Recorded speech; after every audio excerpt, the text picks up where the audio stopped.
Alright, so I know this is kind of out there with like the timing of everything, seeing as how we haven't really heard anything new about Indiana Jones for like a few months now.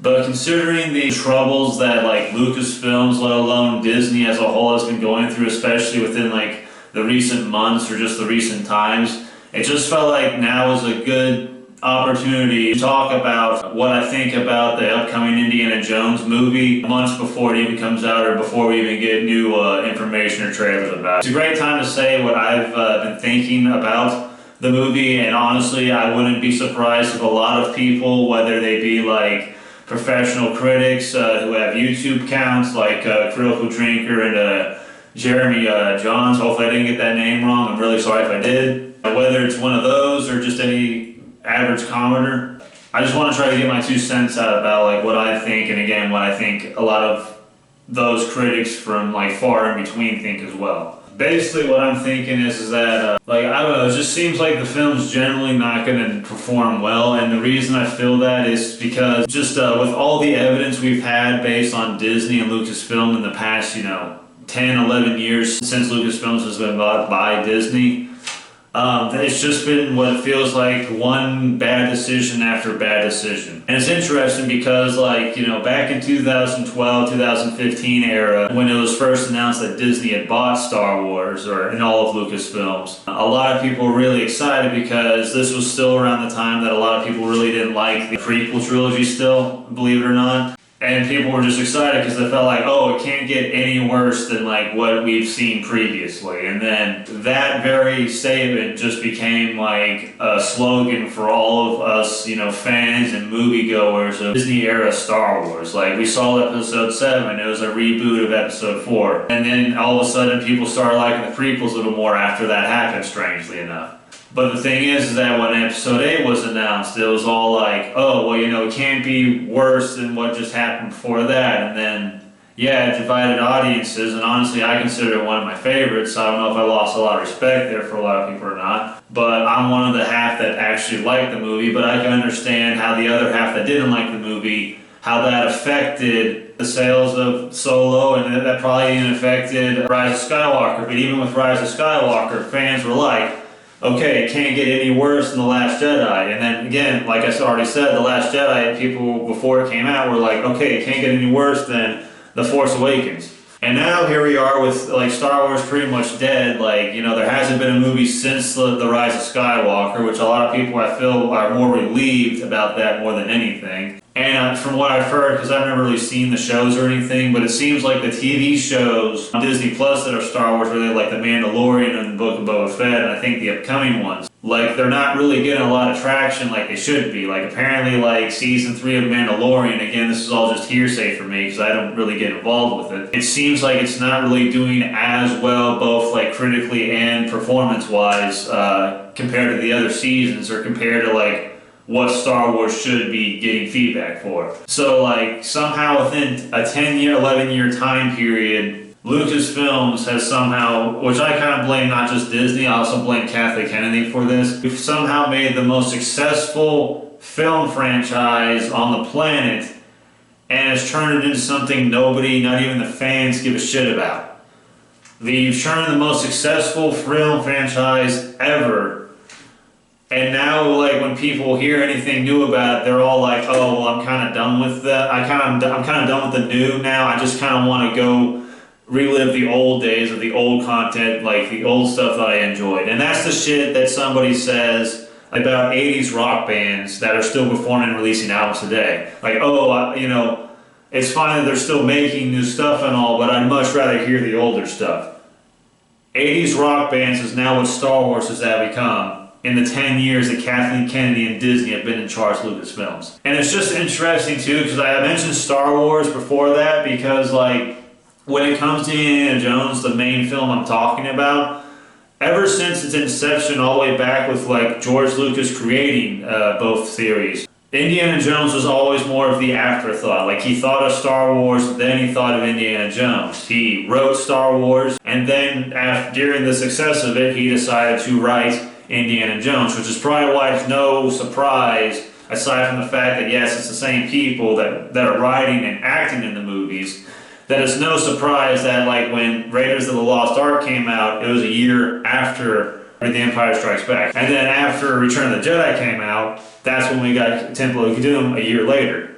I don't know why it took them 5 years to make The Last Crusade, but I'm glad they did. They were always more of afterthoughts, and that didn't stop in the 90s. Because, like, believe it or not, the plot of, like, the Kingdom of the Crystal Skull, maybe even if it was just a skeleton plot at the time, George Lucas had conceived the idea of aliens and the Soviets being the enemies and the MacGuffin all the way back in the 90s while endearing he was writing the prequels. And the thing is that like he showed that script to Steven Spielberg. Steven Spielberg didn't really feel like doing another Alien movie, having done Close Encounters of the Third Kind and E.T., both really successful and both 10 years ago by this point. But he decided he didn't want to do an Alien movie, and so Lucas was like, okay, I'm just going to go work on the prequel trilogy of Star Wars. I'll see you in 10 years, and then we'll come back to this conversation and go from there. And that's pretty much what happened. Like, after the prequels came out, at the time they weren't getting the most positivity, and even then it was a sense of like,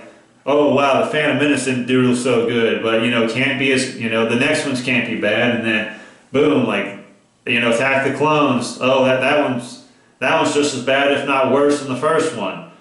There's no way the third one's going to be nearly as bad, the third one's great, I consider it, like, the best one, but at the time, they weren't all that well received back then, when they came out, as opposed to, like, now they are, like, 20 years later. Again, like, Indiana Jones 4 was just an afterthought to the Star Wars prequels. After he was done with that, they went back, and then that was when Spielberg was like, you know what? Fuck it, let's just go ahead and make this Alien movie. I'm in the mood. I remember back when I produced like Back to the Future back in '85, they had this refrigerator idea that they didn't go with. I kind of want to use that idea for this movie that we're doing all the way back in 2008 now. That seems like a good idea. And like, the movie did successful compared to its box office and compared to everything that it got. Like, I think it made $790 million off of a $185 million budget. It made almost 4 times the amount it made back, which I consider, which I don't know if it's true or not, but I consider that to be a success, especially when you can take into consideration that the fourth movie had a budget of $185 million, and the first 3 movies combined have like $94 million. It had $18 million for the first movie, $28 million for the second movie, then you had $48 million for the third. So like somehow each movie is more than the other movies combined. But that still is actually continuing on with Indiana Jones 5, and I'll get to that one later. But the thing is that Indiana Jones 4 still made a profit. And like honestly, like I was 14 at the time, and as cheesy as it sounds, it's been a while since I've seen the movie, but when I did see it, I actually liked it because already years into watching the first 3 Indiana Jones movies with my dad, he introduced me to Star Wars. He kind of slowly introduced me to Indiana Jones, like in the mid-2000s actually. But like we saw it, and like I feel like that's what Indiana Jones was for. Like the fourth movie, I feel like that's what Indiana Jones 4 was for. It was supposed to be like the dads that grew up with the original trilogy, showing the original trilogy to their son, and then father and son seeing the fourth movie together with the whole father and son. Like, I feel like that was what that movie was for. Yeah, maybe they didn't do a good job with it, like most people would say. Maybe, yeah, it might have like secluded the audience to a very limited bubble of people, despite Star Wars being generational and meant for like people to show their kids and so on and so forth. You can't honestly say the same thing exactly on the same scale for Indiana Jones, but more or less, I feel like that's what that movie was for. And again, despite what you want to say about the plot, the whole plot was as old as the 90s. Like, it's as old as like the first drafts of like Phantom Menace and stuff like that. So like they've had this idea for a while. Yeah, that might make that worse considering like the movie that came out and what people think of it. But like this was definitely going to be the movie we were going to see regardless of when it was ever going to come out. But the thing is that like most people don't like Indiana Jones 4, which is what I'm kind of getting at.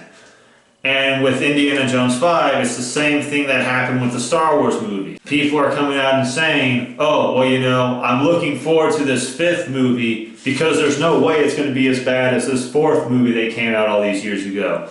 So I'm definitely looking forward to this movie because there's no way it can be worse than this. But again, and I hate being pessimistic about this, I love movies, I love Lucasfilms, I like George Lucas and I like the stuff he's created, but as much as it pains me to say this, I don't think Indiana Jones 5 is really going to be better than Indiana Jones 4. I feel like it's going to be the same thing. I feel like people are going to walk out of Indiana Jones 5 regardless of whatever the rumors are about like the test screenings failing, the fact that they had to do reshoots, the fact that the score had to be remade. It just doesn't seem like, and people have said this months ago before, it just doesn't seem like the good mixtures for a good movie happening, especially when you take in consideration Marvel, a similar studio under the same umbrella of Disney, going through a lot of downsides and like having a terrible Phase 4, a terrible kickoff to Phase 5.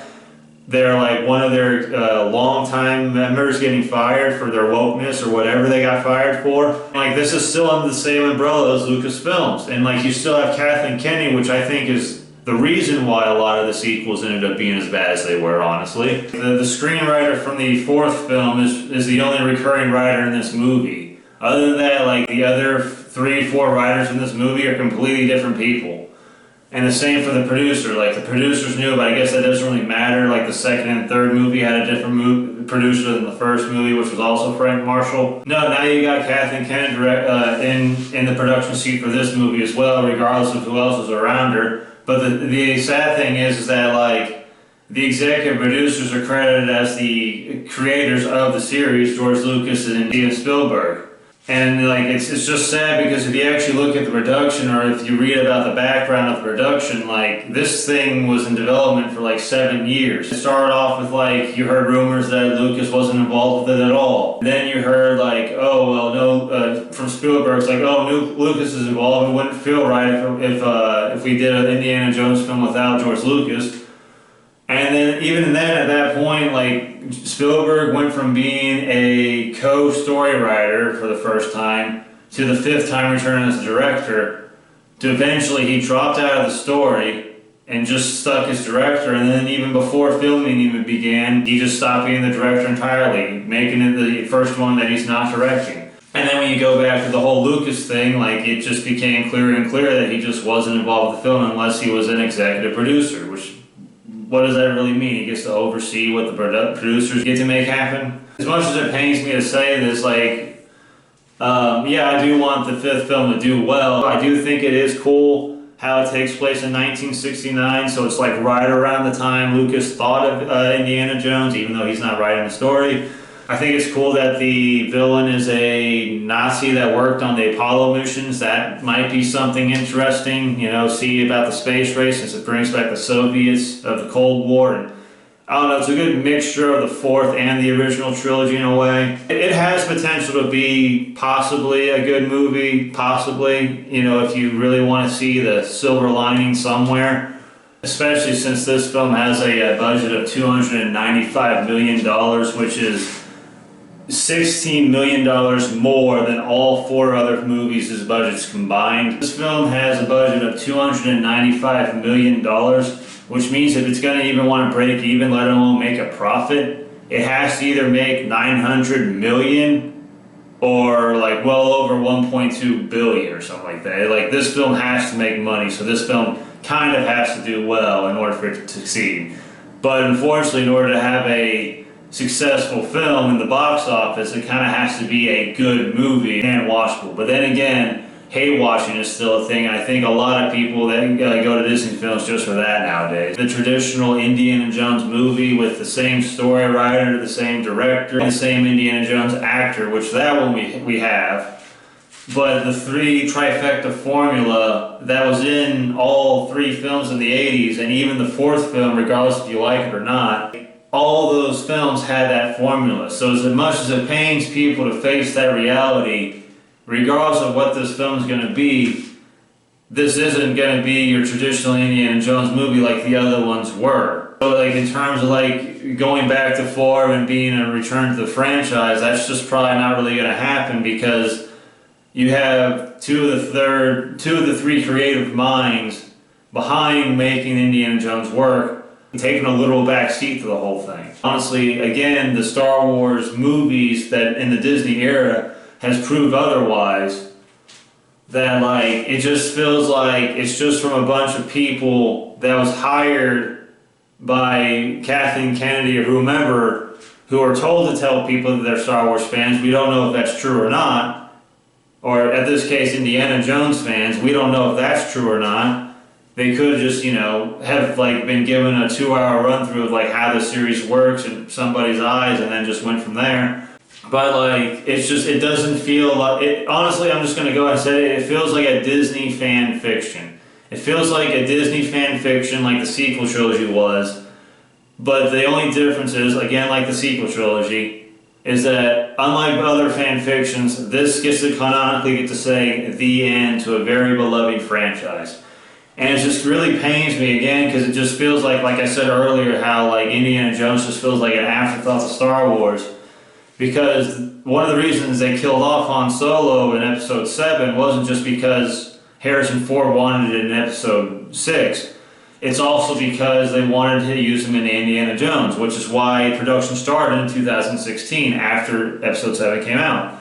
Why it's been taking 7 years, it's very unknown. COVID only lasted 3 years. What are the other 4 years' excuses? Kicking Spielberg off because filming didn't start till a year after COVID, so if things were going to kick off as planned, then in 2020, Spielberg would have left like he did and filming would have started right then and there. Like, it just felt like the whole thing was just built up to get the people involved that made it just to kick them out. Just like how Lucas was hired to be creative consultant for Episode 7 when they first hired him on, and then they kicked him out. It just feels like this is all Kathleen Kennedy's doing. It just feels like, even though she was handpicked by Lucas to run Lucasfilms, I think a lot of people have said numerous times over the past 10 years of her being in charge, of Disney being in charge of Lucasfilms, that like she does not like white men in power. George Lucas is a white man that had power. He's the one that made Lucasfilms, obviously. He's the one that gave so many people, including Kathleen Kennedy and Frank Marshall possibly, the careers that they have now, in some shape, way, or form. I feel like because of how egotistical Kathleen Kennedy is known for being right now, I feel like she more or less is trying to destroy these franchises. I think she doesn't care that nobody gives a shit about Star Wars anymore. That is pretty much just a 80s dad rock band at this point. I don't think she cares that Willow, another small property that George Lucas worked on, got canceled after its first televised season on Disney+. And it's just sad that after both of those came out, now we're getting Indiana Jones. Perfect timing, I guess. I don't know, I don't really feel like because of all the ingredients that have worked to make all the other past films and projects that I mentioned fail are the exact same ingredients that are going into this movie. I just don't see it working. I don't see this being the one time that insanity just goes the opposite way and makes things work. I just don't see that. And again, I just feel like it's just the last property that George Lucas created that hasn't been touched yet. It's just been in the process for a while. But it's the last thing that he had, that fans have to his name that hasn't been tainted yet. And this film's going to destroy that. I feel like she slowly and surely is trying to destroy Lucasfilms because it has the audacity to be named by a white man and not by a white female. Or just by any female. But let's be honest, she really likes white females with brunette hair, the things she looks at in the mirror. Why else would Rey or Helen Shaw, a goddaughter to a friend we've never met before, look exactly like the features that she has in her real life? She's obviously projecting these characters into these franchises. She's making these characters the heart of these franchises, and they're destroying these franchises. She is destroying these franchises. I feel sorry for the actors that have to portray these people. I genuinely do. They don't deserve this. I feel sorry for the writers that are forced to be under this producer's hand to do what they have to do, and the directors that have to be fired for creative differences if they're not bad writing yes men like J.J. Abrams. Like, she has destroyed this company. She has destroyed Star Wars. She destroyed Willow, even though it didn't have that much of a legacy compared to Star Wars and Indiana Jones. And now she is probably going to destroy Indiana Jones too. Again, it just feels like a massive fan fiction that a bunch of, claim we are but aren't really fans are writing. It's being written by that deliberately because the producer in charge just really, really, really wants to destroy somebody's company. And if you don't believe me, if you really think what I'm saying is just out there and just not true, aside from the other people that have said similar things about this over the years, let alone recently, just go to a Twitter page that she made like back in 2015 when people were ranting about how bad Star Wars Episode 7 was because of how close it was to Episode 4. And her response was, I don't owe the fans anything. The people that paid to watch the movies, the merchandising for all the Lucasfilms projects that she is now under, all that multi-million-dollar, billion-dollar stuff that's responsible from all the way back to the 70s, 80s, and onward. Yeah, she doesn't owe you guys anything. You guys gave her that job, you put her in that position in a way because you made that company successful, but she doesn't owe you anything because a white man made it. Have a good one.